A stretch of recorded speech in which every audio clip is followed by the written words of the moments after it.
Welcome to Alien Shadow. If you love epic sci-fi stories where humanity shines, you're in the right place. Don't forget to like, comment, and subscribe for thrilling HFY adventures. Join us and be part of the journey. The cage in the cave. Cade moved carefully through the broken metal hallway. His boots crunched over dust and bones. The air smelled old and burnt. This place had been abandoned for years, maybe longer, but today he came not for adventure, he came for scrap. Anything he could carry from the old alien ruins would sell well at the outer colony markets. He pushed open a rusted panel, the old door groaning like it hadn't been moved in a century. Light from his helmet flickered across strange walls. With glowing lines, he had heard the stories. This was once a lab, or maybe prison. No one knew for sure, but it was dangerous and the locals stayed away. That's why Cade came alone, hoping for something valuable, something rare. But instead of treasure, he heard something that froze him in place, a voice weak and dry echoing from deep inside the ruin. Help, help! Cade turned fast, shining his light toward the sound. He wasn't sure if it was real, a ghost, or just old recordings, but the voice came again, this time with pain behind it. Please, someone! He ran, jumping over broken pipes and smashed consoles, following the sound deeper underground. His heart pounded, his breath grew heavy, but he didn't stop. Finally he slid into a collapsed tunnel and saw it. A room glowing with cold blue light, and in the center of it, floating inside a cage made of energy, was her. She looked almost human, but not quite. Her skin shimmered faintly, pale like moonlight. Her hair long and silver, eyes closed tight. Her arms hugged her knees, and her body was shaking. Cade took a step closer, and the cage sparked with warning pulses. She opened her eyes, wide, glowing violet and full of fear. Don't hurt me, she said in a broken voice, her language clumsy but clear. I won't, Cade whispered, holding his hands up. I'm not here to hurt you. She blinked, confused, and stared at him like he was a dream. Who are you? She asked, her voice shaking. I'm Cade, a scavenger, he said. I found this place by accident. She didn't believe him at first and backed into the edge of the cage, which zapped her skin gently. She winced, and Cade stepped back to show he meant no harm. He looked at the strange control panels. Most were broken, but one still blinked. It had alien symbols he didn't understand, but some were similar to others he had seen before. Cade had hacked enough scrap systems to guess his way through. As he touched a screen, the symbols changed, and the hum of the cage got weaker. Wait, the girl said. What are you doing? I'm getting you out, Cade answered. You're not supposed to be trapped in there. No one ever came, she said, voice distant. They left me here alone for so long. The final symbol glowed red, and with a loud buzz, the energy cage vanished. Her body dropped forward, too weak to stand. Cade rushed in and caught her, feeling her cold skin and light frame. She was trembling badly, and her breathing was rough. You're safe now, he whispered, wrapping his jacket around her. It's over. She looked up into his eyes, her own shining with tears. You freed me, she whispered. After all this time, you freed me. He didn't know what to say, so he just nodded. She closed her eyes, and her body relaxed in his arms. But the moment didn't last long. Suddenly, lights in the walls flickered to life, and a loud alarm began to ring. Cade looked around, heart racing. What did I trigger? He whispered. The ground shook beneath them, dust falling from the Ceiling, ancient systems were waking up. And they were not friendly. He picked her up carefully, holding her like something fragile. We have to go now, he said, running back the way he came. Behind them, mechanical arms started.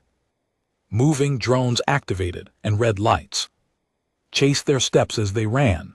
The girl held on to him tightly, pressing her face against his chest. She didn't speak, but her grip told him everything. She wasn't going to leave his side now. She had been trapped for too long, alone, in a cage no one else had dared to open. And the one who did the human had risked his life for a stranger. The walls crumbled, the siren screamed, but Cade kept running, not for treasure, not for scrap, but for her, and deep in her heart she made a silent promise. She would never let him go again. The escape through fire. The walls behind Cade exploded as a metal claw burst from the floor. Sparks lit the shadows like lightning, and ancient machines screamed to life all around them. Cade didn't stop running, his arms tight around the alien girl, her silver hair flowing over his shoulder. She was barely conscious, but she whispered two words that made his blood go cold. Kill system. He didn't ask what it meant. The answer chased them with every pounding step. Turrets dropped from the ceiling, scanning for movement, targeting heat. Drones crawled along the walls like angry insects, their red eyes glowing like fire. Cade jumped over a fallen beam, slipped through a cracked door, and ducked behind a control box. Turret fired, the bolt sliced inches from his head, frying the wall behind him. He looked down at the girl in his arms, her eyes half closed, breathing shallow. You're not dying in here, he whispered. Not after I just got you out. She blinked weakly, her lips moved. Energy core, main hall. Kate understood barely, but enough. The way out was through the main chamber where the power grid could be disabled. Holding her close, he ran again, dodging fire and ducking between old equipment. The ruins weren't ruins anymore. They were a trap, resetting to kill anything that moved. He had triggered it when he broke the cage, and now both of them were marked as intruders. Cade slammed into a locked door, cursed, then jammed his multi-tool into the panel. Sparks flew, circuits hissed, and with a loud click the door opened. Inside was a massive round room glowing with pulsing blue light. In the center stood a tall glass column filled with swirling energy, humming louder than the alarms. That was it, the energy core, the heart of the ruin. But something else stood in front of it, a machine, tall, armored, humanoid, its body made of black metal and burning red lines. It turned slowly toward them, scanning both Cade and the girl in his arms. Unauthorized removal of containment subject detected, it said in a cold voice. Execute. The machine lifted its arm, and a cannon unfolded from its wrist. Cade dropped behind a pillar as a blast shook the chamber. He looked at the girl. Her name, she had whispered it before, was sorry. Her eyes were open now, glowing bright. And for a moment Cade saw something powerful behind them. Can you fight? He asked, knowing the answer was probably no. She nodded slowly. Not much, but I can help. Cade set her down behind cover and stood up, drawing his plasma cutter. It was a tool, not a weapon, but it was all he had. He ran out, drawing the machine's fire, bolts flashing past him as he zigzagged closer to the core. Sari reached toward the floor, her fingers glowing with weak pulses of light. She whispered something in her language, and the power in the room flickered. The machine paused for a Moment confused, its sensors disrupted. Cade took the chance, leaped over the railing, slashed the main console with the cutter, and yanked down alive. Cable! The energy core roared, the lights flared, and the floor shook. Violently, the machine screamed in static and collapsed, its systems fried. By the surge, Cade rushed back to Salari, picked her up again, and ran as the ruin began to collapse behind them. The core overloaded, sending waves of heat and pressure through the tunnels. Walls cracked, fire burst from pipes, and alarms drowned in static. They barely made it outside, stumbling into sunlight as the mountain behind them trembled, dust and smoke rolled out like a storm, in the ground stopped shaking only after the final explosion silenced the ruin forever. Cade dropped to his knees, gasping, his arms still around Salari. She coughed once, then smiled faintly. "You lived," she said, almost laughing. "We lived."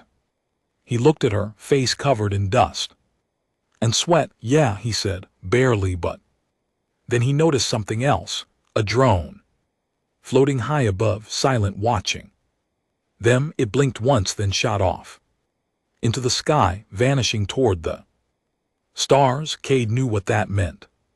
Someone knew Salari was free now.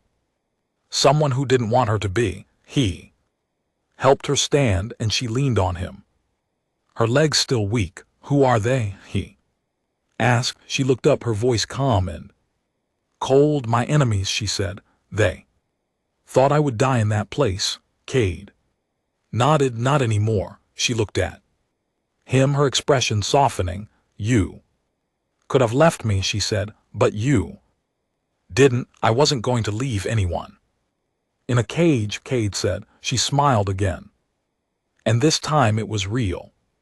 "Then I won't leave you either," she whispered. "Ever."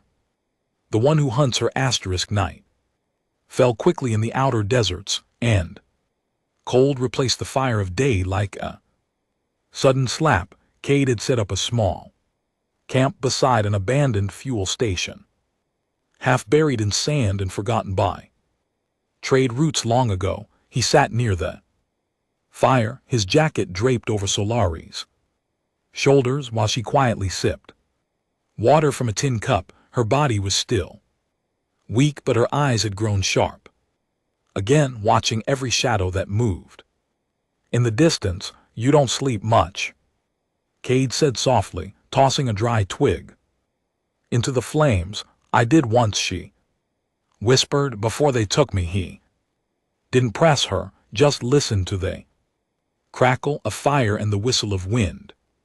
But far above them, through the dark clouds and dust storms, something watched, a black ship, small and quiet.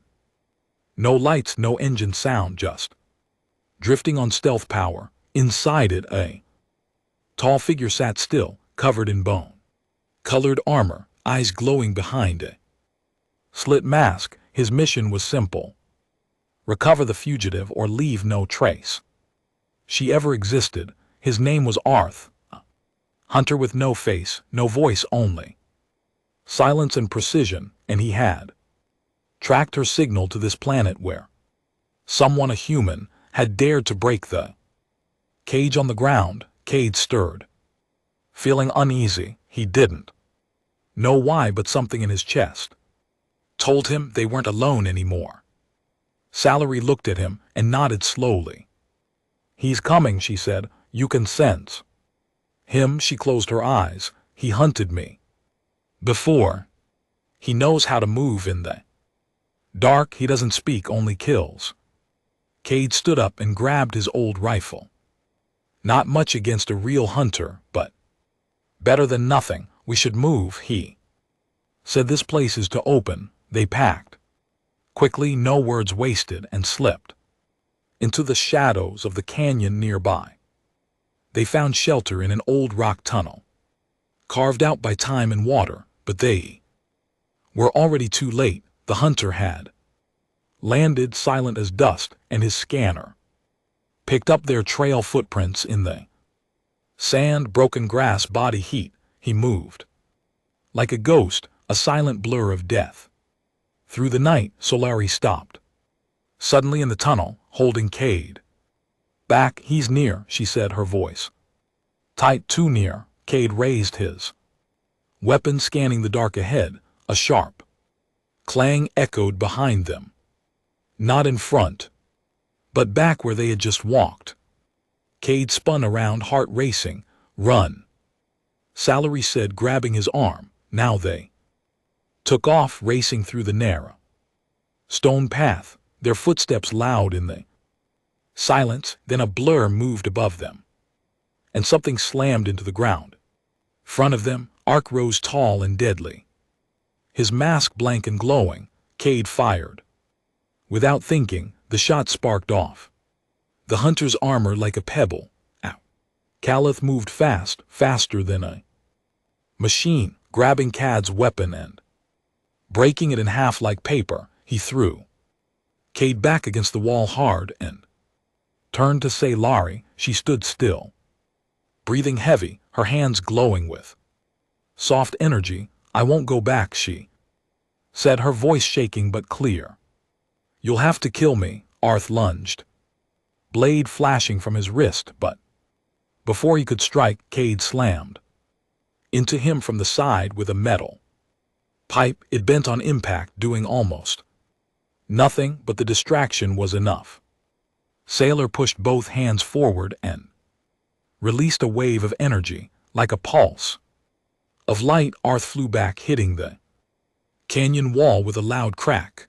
The hunter rose again, slower this time. His mask cracked at one edge, but he didn't fall. He simply vanished in the blink of an eye, melting into the dark like smoke. Cade crawled to his feet, bleeding from his arm, breathing hard. Is he gone? He asked. No, Salari said, helping him up, but he won't strike again tonight. He'll wait for weakness. Cade looked at her, his face grim. Then we don't give him one, he said.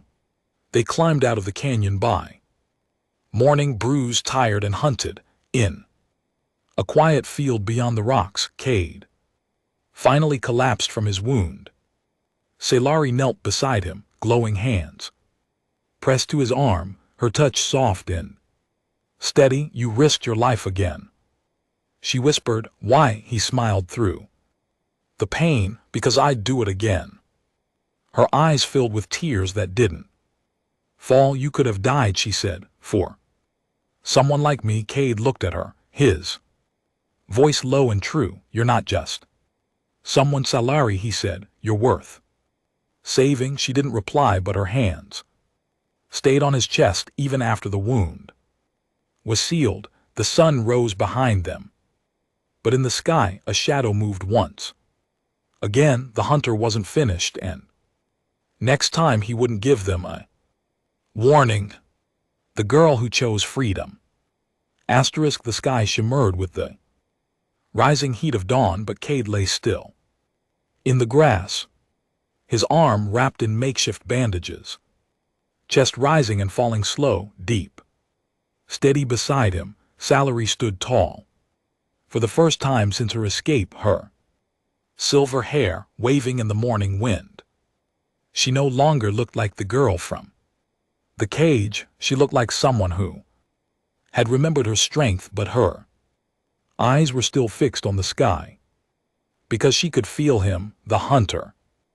Ark, he hadn't given up. Cade stirred and opened his eyes, blinking slowly.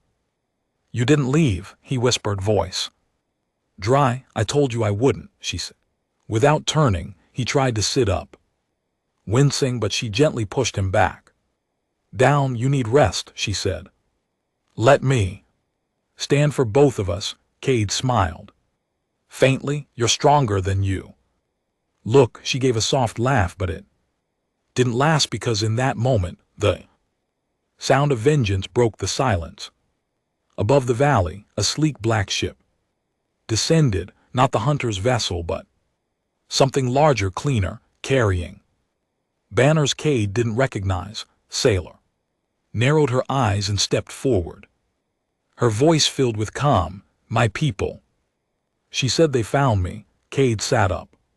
Fully now, heart pounding. You told me. They left you, he said, locked you away. Not all of them, she replied. Some fought to find me, others gave up. But my name, it still means something to a few. The ship landed on the grass with a gentle thrum, and the door opened with a hiss. Out stepped 3 aliens wearing robes of white and silver. Their faces wittied when they saw her. One of them, an older male with lined skin and glowing cuffs, dropped to one knee. Highborn Salari, he said, voice trembling. We thought you were lost forever. Salari stood still, her expression unreadable. Then why did you let them cage me? She asked. The man lowered his head. Shame, I was weak, he said, but I came to fix what I failed to stop. Salari looked back at Cade, who stood slowly, not sure if he should walk away or wait for her decision. The older alien continued, come home, Salari, we need you now, your voice, your blood, your legacy. She turned to him, her voice sharp. I'm not a tool or a symbol or a trophy to be locked away when I'm inconvenient. No, the man said, you are free now, and we offer you a place. Throne, not a prison. Cade watched quietly, the fire in his chest burning. Slow, steady. He didn't say a word, but inside he believed she would go. Why wouldn't she? Her people, her name, her power, everything was waiting for her now. But Salari walked back toward Cade and stood in front of him, close, there, shadows touching. You gave me freedom, she said gently, not because you wanted something from me, but because you couldn't walk past someone in pain. Cade met her eyes. You don't owe me anything, he said. She smiled, tears gathering in the corners of her eyes. I know, she said, and that's why I'm staying. Other aliens behind her gasped, whispering in shock. You would choose a human? The elder asked, stunned. I choose someone who sees me, she answered. Not my title, not my blood, but me. She reached down and took Cade's hand, her fingers warm against his.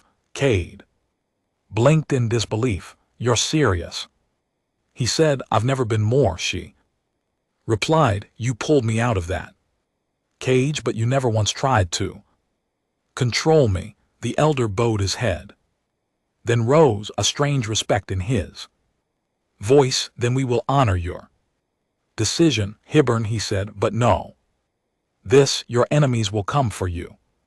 Still, even here, Salari nodded. Let them come, she said, but I won't run anymore. The ship lifted back into the sky, leaving the field empty once more. Cade looked at her, still trying to find the right words. What now, he asked. She smiled at him, a soft but fierce smile. Now, she said, we build a new life. Your world and mine side by side. Later that evening, as the stars came out one by one, Cade sat beside her on the ridge. She leaned against him, peaceful, content. Above them, the stars didn't look like threats anymore. They looked like a future, and for the first time since her freedom, Sari whispered, not in fear but in hope. This time, she said, no cages, no hunters, just us. Cade looked out at the horizon, his arm around her. Just us, he agreed, and together under the night sky, the human and the alien girl, no longer trapped, no longer hunted, began again.